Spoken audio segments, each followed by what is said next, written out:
여러분 혹시 요즘 부부 생활이 예전 같지 않다고 느끼시나요? 아침에 일어나도 개운하지 않고, 낮에는 졸음이 쏟아지고, 저녁이면 기력이 바닥나서 아무것도 하기 싫으신가요? 지금부터 제가 말씀드릴 내용을 끝까지 들으시면 여러분의 인생이 완전히 바뀔 겁니다. 병원에서 절대 알려주지 않는, 하지만 의학 논문으로 완벽하게 증명된 비밀을 오늘 전부 공개하겠습니다. 실제로 72세 한 남성분이 이 방법을 6개월 실천했더니 20년 전 신혼 시절처럼 활력이 돌아왔다고 하셨습니다. 부인께서 깜짝 놀라셨다고 하더군요. 약도 수술도 비싼 건강식품도 필요 없습니다. 단 3가지만 바꾸면 됩니다. 안녕하세요, 여러분. 오늘은 정말 중요한 이야기를 준비했습니다. 제목에서 보셨다시피 아프지 않고 오래 사는 법, 그것도 병원에서는 절대 자세히 알려주지 않는 핵심 비법을 말씀드리려고 합니다. 많은 분들이 나이가 들면 당연히 아프고 기력이 떨어지고 머리도 잘 안 돌아가고 부부 생활도 시들해지는 게 당연하다고 생각하십니다. 하지만 그건 큰 착각입니다. 70세, 80세가 되어도 젊은이 못지않게 건강하고 활력 넘치게 사시는 분들이 분명히 계십니다. 그분들의 비밀이 뭘까요? 오늘 이 영상을 끝까지 들으시면 여러분도 그 비밀을 알게 되실 겁니다. 수면, 식습관, 운동. 이 3가지만 제대로 이해하고 실천하시면 치매도 예방하고 당뇨도 막고 심장병도 피할 수 있습니다. 그리고 무엇보다 배우자와의 관계도 훨씬 좋아지실 겁니다. 자, 그럼 첫 번째 비밀부터 시작하겠습니다. 수면 건강의 절대 기둥.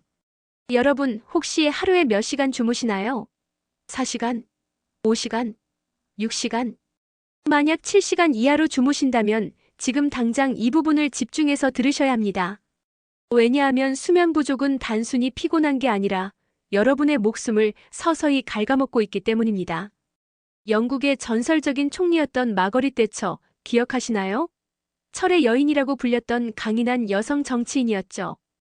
그분은 평생 하루 4시간만 자는 걸로 유명했습니다. 수면은 약자들이나 하는 것이라고 말할 정도였죠. 그런데 결과가 어땠을까요? 말년에 심한 치매로 고생하시다가 돌아가셨습니다. 미국의 레이건 대통령도 마찬가지입니다. 젊었을 때 배우 출신답게 활력 넘치는 모습이었지만 대통령 재임 시절 극심한 업무로 수면 시간이 줄어들면서 결국 알츠하이머 치매 진단을 받았습니다. 이게 우연일까요? 아닙니다. 수많은 의학 연구들이 증명하고 있습니다. 하루 45시간만 자는 생활을 지속하면 치매 발병률이 정상인보다 무려 5배 이상 높아집니다. 암 발생률도 2배 이상 증가하고 심장마비 위험은 3배 이상 올라갑니다. 여기서 정말 충격적인 연구 결과 하나 말씀드리겠습니다. 미국이나 유럽에서 서머타임, 즉 썸머타임이라고 하죠. 여름에 시계를 1시간 앞당기는 제도 있잖아요. 그 제도가 시작되는 날 단 하루 동안 사람들의 수면 시간이 딱 1시간 줄어듭니다. 그런데 놀랍게도 그 다음날 심장마비 발생률이 24%나 급증한다는 연구 결과가 있습니다. 반대로 가을에 시계를 1시간 늦춰서 수면 시간이 1시간 늘어나는 날에는 심장마비 발생률이 21% 감소합니다. 단 1시간의 수면 차이가 이렇게 극적인 결과를 만들어내는 겁니다. 그럼 왜 수면이 이렇게 중요할까요? 여러분, 수면을 단순히 쉬는 시간이라고 생각하시면 안 됩니다. 수면은 우리 몸의 기본 상태입니다. 우리가 깨어있는 시간이 오히려 예외적인 활동 시간인 거죠. 생각해보세요. 갓난아기는 하루 종일 잡니다. 16시간, 18시간씩 자죠. 그게 인간의 본래 상태입니다. 나이가 들면서 학교에 가야 하고 일을 해야 하니까 어쩔 수 없이 잠을 줄이는 건데 그게 바로 우리 몸에 스트레스를 주는 겁니다. 특히 남성분들 주목하셔야 합니다. 수면이 부족하면 남성 호르몬인 테스토스테론 수치가 급격히 떨어집니다. 테스토스테론이 떨어지면 어떻게 될까요? 근육량이 줄어들고 복부 비만이 생기고 기력이 떨어지고 성욕도 감퇴합니다. 부부 생활에 문제가 생기는 거죠. 실제로 한 연구에서 20대 건강한 남성들을 일주일 동안 하루 5시간만 재우는 실험을 했습니다. 그 결과 테스토스테론 수치가 10년에서 15년 노화된 수준으로 떨어졌습니다. 단 일주일 만에 말입니다. 그리고 수면 중에 일어나는 가장 중요한 일이 하나 있습니다. 바로 뇌 청소입니다. 여러분, 뇌척수액이라고 들어보셨나요? 우리 뇌와 척수를 둘러싸고 있는 맑은 액체입니다.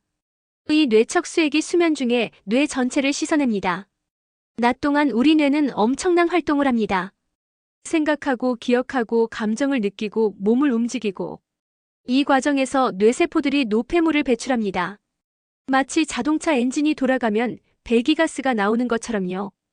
이 노폐물들이 쌓이면 뇌세포가 손상됩니다. 그게 바로 치매의 시작입니다. 그런데 수면 중에는 신기한 일이 일어납니다. 악교세포라고 불리는 뇌의 지지세포들이 크기가 60%까지 줄어듭니다. 그러면 뇌세포 사이 공간이 넓어지고 그 사이로 뇌척수액이 물 흐르듯 지나가면서 모든 노폐물을 씻어내는 겁니다. 마치 밤사이 청소부가 와서 거리를 깨끗이 청소하는 것과 같습니다. 그런데 잠을 충분히 자지 않으면 어떻게 될까요? 청소가 제대로 안 됩니다. 노폐물이 계속 쌓입니다. 그게 20년, 30년 쌓이면 뇌가 망가지는 겁니다. 치매가 오는 거죠. 그래서 제가 강조합니다. 최소 7시간, 가능하면 8시간을 주무셔야 합니다. 깊은 잠으로요. 중간에 자주 깨면 안 됩니다. 깊이 잠들어야 뇌 청소가 제대로 이루어집니다. 그럼 어떻게 해야 깊은 잠을 잘 수 있을까요? 여기서 두 번째 비밀과 연결됩니다. 바로 식습관입니다. 식습관, 무엇을 먹느냐보다 언제 먹느냐. 여러분, 혹시 저녁 늦게 야식 드시나요? 치킨, 라면, 피자, 과일, 혹은 술 한 잔? 만약 그러신다면 오늘부터 당장 끊으셔야 합니다. 왜냐하면 그게 여러분의 수면을 망치고 혈당을 망치고 결국 건강을 망치기 때문입니다. 많은 분들이 뭘 먹어야 건강해지나요? 라고 묻습니다. 홍삼이 좋나요? 마늘이 좋나요? 현미가 좋나요? 고기는 나쁜가요? 이런 질문들 많이 하시죠? 솔직히 말씀드리겠습니다. 의학계에서도 특정 음식이 좋은지 나쁜지 확실하게 결론 내리지 못하고 있습니다. 오늘 이 음식이 좋다고 했다가 내일 다른 연구에서 나쁘다고 하고 그럽니다. 붉은 고기도 그렇고 커피도 그렇고 심지어 마늘도 그렇습니다. 왜 그럴까요? 음식 연구가 정말 어렵기 때문입니다. 사람마다 체질이 다르고 먹는 양이 다르고 함께 먹는 다른 음식들이 다르고 생활 습관이 다르니까요. 그래서 어떤 학자는 이런 자주 섞인 농담을 했습니다. 모든 음식은 동시에 항암제이자 발암물질이다. 하지만 확실한 것도 있습니다. 액상과당, 트랜스지방, 그리고 과도한 설탕. 이 세 가지는 100% 나쁩니다. 이것들이 좋다는 연구는 단 하나도 없습니다. 모든 연구가 나쁘다고 합니다. 그래서 여러분이 기억하셔야 할 것은 무엇을 먹느냐가 아니라 언제, 어떻게 먹느냐입니다. 첫째, 잠들기 최소 4시간 전에는 식사를 끝내셔야 합니다. 저녁 7시에 주무신다면 오후 3시 이후로는 아무것도 드시면 안 됩니다. 밤 11시에 주무신다면 저녁 7시 이전에 식사를 마치셔야 합니다. 왜 그럴까요? 음식이 위장에서 소화되는데 최소 34시간이 걸립니다. 위장에 음식이 남아있으면 우리 몸은 소화에 집중해야 합니다. 그러면 깊은 잠에 들 수가 없습니다. 수면의 질이 떨어지는 겁니다. 특히 술은 절대 금물입니다. 술을 마시면 잠이 잘 온다고 생각하시는 분들 많으신데 그건 착각입니다. 술은 잠들게는 해주지만 깊은 잠을 방해합니다. 렘 수면과 깊은 수면 단계에 제대로 들어가지 못하게 합니다. 그래서 술 마시고 자면 다음날 개운하지 않고 머리가 무거운 겁니다. 둘째, 혈당 관리가 정말 중요합니다. 많은 어르신들이 당뇨로 고생하시잖아요. 그런데 병원에서는 약만 처방해주고 정작 가장 중요한 식사 방법은 안 알려줍니다. 혈당이 급격히 올라가는 것. 이걸 전문 용어로 혈당 스파이크라고 합니다. 이게 바로 혈관을 망가뜨리는 주범입니다. 혈관이 망가지면 심장병, 뇌졸중, 심부전, 실명 등 온갖 합병증이 생깁니다. 그럼 혈당 스파이크를 어떻게 막을 수 있을까요? 아주 간단합니다. 식사 순서만 바꾸면 됩니다. 밥을 제일 먼저 드시나요? 오늘부터 바꾸세요. 채소를 먼저 드세요. 나물이든 샐러드든 김치든 채소를 먼저 충분히 드십시오. 그 다음 단백질과 지방을 드세요. 생선, 고기, 계란, 두부 같은 거요. 그리고 마지막에 밥을 드세요. 이 순서만 바꿔도 같은 음식을 먹어도 혈당이 훨씬 천천히 올라갑니다. 채소의 식이섬유가 위장을 먼저 코팅하고 그 다음 단백질과 지방이 소화 속도를 늦춰주기 때문입니다. 그리고 가능하면 흰쌀밥보다는 현미밥, 잡곡밥을 드세요. 흰쌀밥은 소화가 너무 빨라서 혈당을 급격히 올립니다. 하지만 현미나 잡곡은 천천히 소화되니까 혈당이 안정적으로 유지됩니다. 셋째, 아침 식사에 대한 오해를 풀어드리겠습니다. 많은 분들이 아침은 꼭 먹어야 한다고 배우셨죠? 아침을 거르면 안 된다고요. 그런데 이게 사실일까요?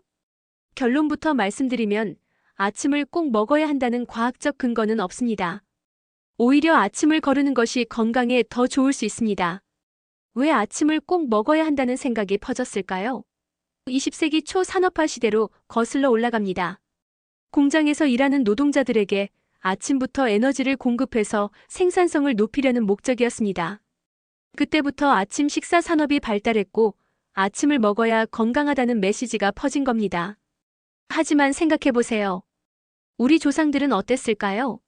아침에 일어나자마자 식사를 했을까요? 아닙니다. 수렵 채집 시대에는 아침에 일어나서 사냥을 나가거나 열매를 찾으러 갔습니다. 공복 상태로 활동했다는 겁니다. 오히려 공복 상태가 우리 몸에게는 자연스러운 겁니다.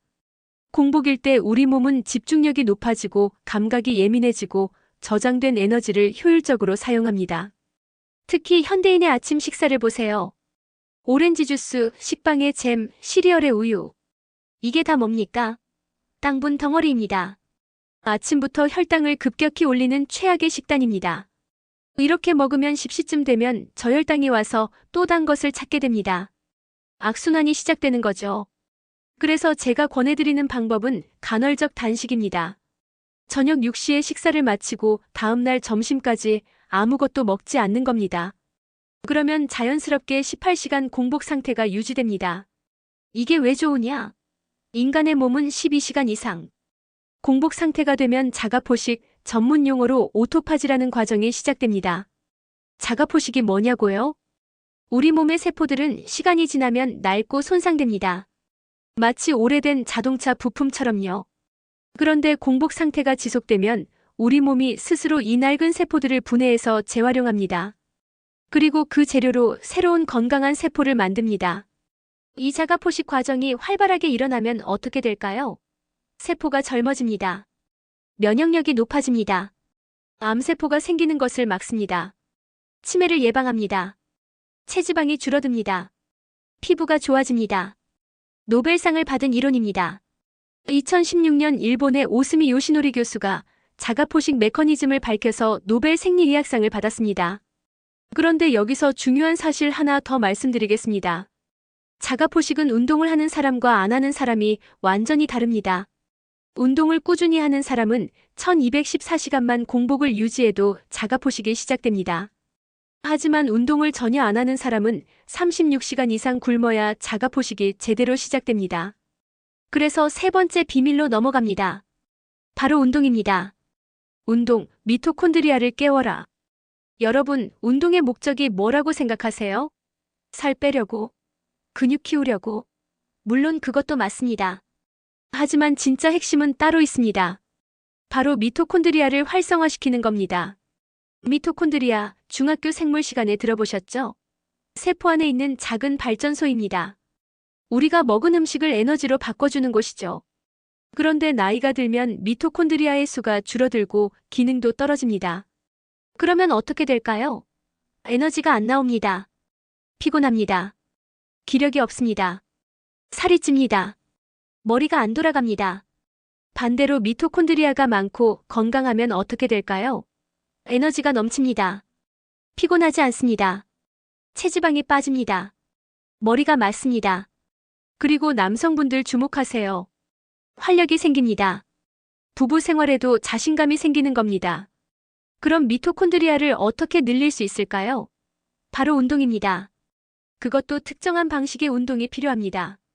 제가 추천하는 운동법은 존 투 트레이닝, 영어로 존 ETRA이닝이라고 합니다.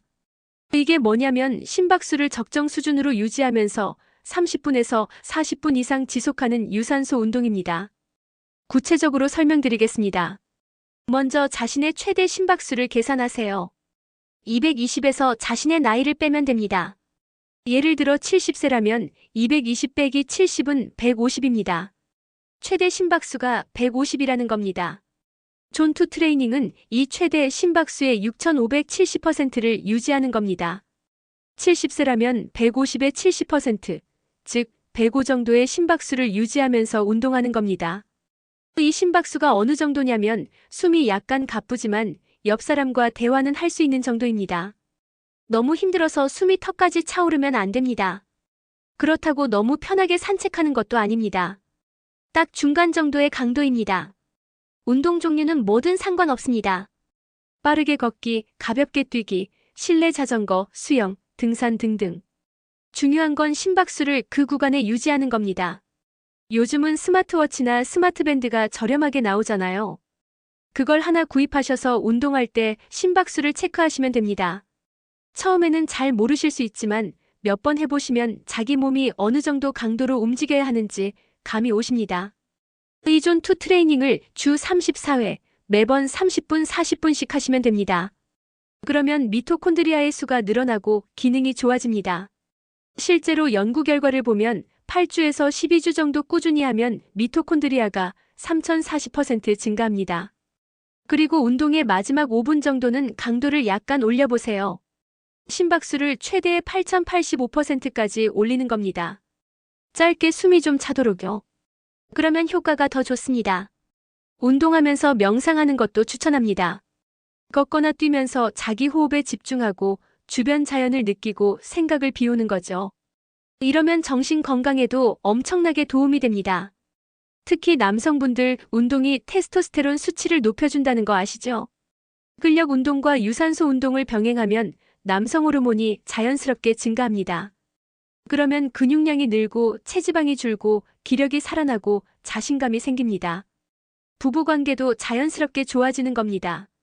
실제로 제가 아는 68세 남성분이 계십니다. 당뇨에 고혈압에 온갖 약을 드시던 분이었어요. 그런데 이 세 가지, 수면, 식습관, 운동을 6개월 동안 실천하셨습니다. 결과가 어땠을까요? 혈당이 정상으로 돌아와서 당뇨약을 끊었습니다. 혈압도 안정되어서 약을 절반으로 줄였습니다. 체중은 12kg이 빠졌습니다. 그런데 가장 놀라운 변화는 따로 있었습니다. 부인과의 관계가 20년 전으로 돌아갔다고 하시더군요. 부인께서 처음엔 의아해하시다가 나중엔 정말 좋아하셨답니다. 약도 안 먹고 수술도 안 하고 비싼 건강식품도 안 사고 그냥 잠 제대로 자고 식사 시간 조절하고 꾸준히 걷기 운동만 했을 뿐인데 이런 놀라운 결과가 나온 겁니다. 여러분도 할 수 있습니다. 지금부터라도 시작하시면 됩니다. 나이는 숫자에 불과합니다. 70세도 80세도 충분히 건강하고 활력 넘치게 사실 수 있습니다. 자, 그럼 여기서 정말 중요한 포인트를 말씀드리겠습니다. 이 세 가지 수면, 식습관, 운동은 따로 떨어져 있는 게 아니라 서로 완벽하게 연결되어 있다는 겁니다. 저녁을 일찍 먹고 야식을 안 먹으면 어떻게 될까요? 위장이 편안해집니다. 그러면 깊은 잠을 잘 수 있습니다. 깊은 잠을 자면 뇌가 깨끗하게 청소되고 호르몬이 정상화됩니다. 그러면 다음날 아침에 개운하게 일어나서 운동할 의욕이 생깁니다. 운동을 하면 어떻게 될까요? 미토콘드리아가 활성화되고 근육이 생기고 인슐린 감수성이 좋아집니다. 그러면 같은 음식을 먹어도 혈당이 덜 오릅니다. 몸이 피곤하지 않으니까 저녁에 자연스럽게 졸음이 옵니다. 그래서 일찍 잠들 수 있습니다. 간헐적 단식을 하면 어떻게 될까요? 자가포식이 일어나서 세포가 깨끗해집니다. 염증이 줄어듭니다. 체중이 줄어들면서 무릎, 허리 부담이 줄어듭니다. 그러면 운동하기가 더 수월해집니다. 운동을 하니까 더 건강해지고 잠도 더 잘 오고 악순환이 선순환으로 바뀌는 겁니다. 이 세 가지가 톱니바퀴처럼 맞물려 돌아가는 겁니다. 하나만 하면 효과가 있지만 세 가지를 함께 하면 효과가 곱하기로 늘어납니다. 1 더하기 1 더하기 1이 3이 아니라 10이 되는 겁니다. 그래서 제가 강조합니다. 한꺼번에 완벽하게 하려고 하지 마세요. 그러다가 부담스러워서 포기합니다. 하나씩 천천히 시작하세요. 먼저 이번 주부터 잠자기 4시간 전에는 아무것도 안 먹는 걸로 시작해보세요. 그냥 그것만요. 그것만 해도 수면의 질이 달라질 겁니다. 다음 주에는 식사 순서를 바꿔보세요. 채소 먼저, 고기 먹고 밥은 마지막에. 이것만 해도 혈당이 안정될 겁니다. 그 다음 주에는 아침을 거르고 점심까지 공복을 유지해보세요. 처음엔 배고플 수 있습니다. 하지만 34일 지나면 몸이 적응합니다. 오히려 아침에 머리가 더 맑다는 걸 느끼실 겁니다. 그리고 스마트워치 하나 사서 심박수 재면서 걷기 시작하세요. 30분만 걸으세요. 매일 안 해도 됩니다. 일주일에 34번만 하세요. 그것만으로도 충분합니다. 여기서 많은 분들이 하시는 실수를 말씀드리겠습니다. 첫째, 완벽주의에 빠지는 겁니다. 오늘은 저녁 8시에 먹었으니까 실패야. 아예 안 하는 게 낫겠어. 이러시면 안 됩니다. 완벽하게 할 필요 없습니다. 70%만 지켜도 효과가 나타납니다. 가끔 실수해도 괜찮습니다. 다음 날 다시 하면 됩니다. 둘째, 너무 급하게 하는 겁니다.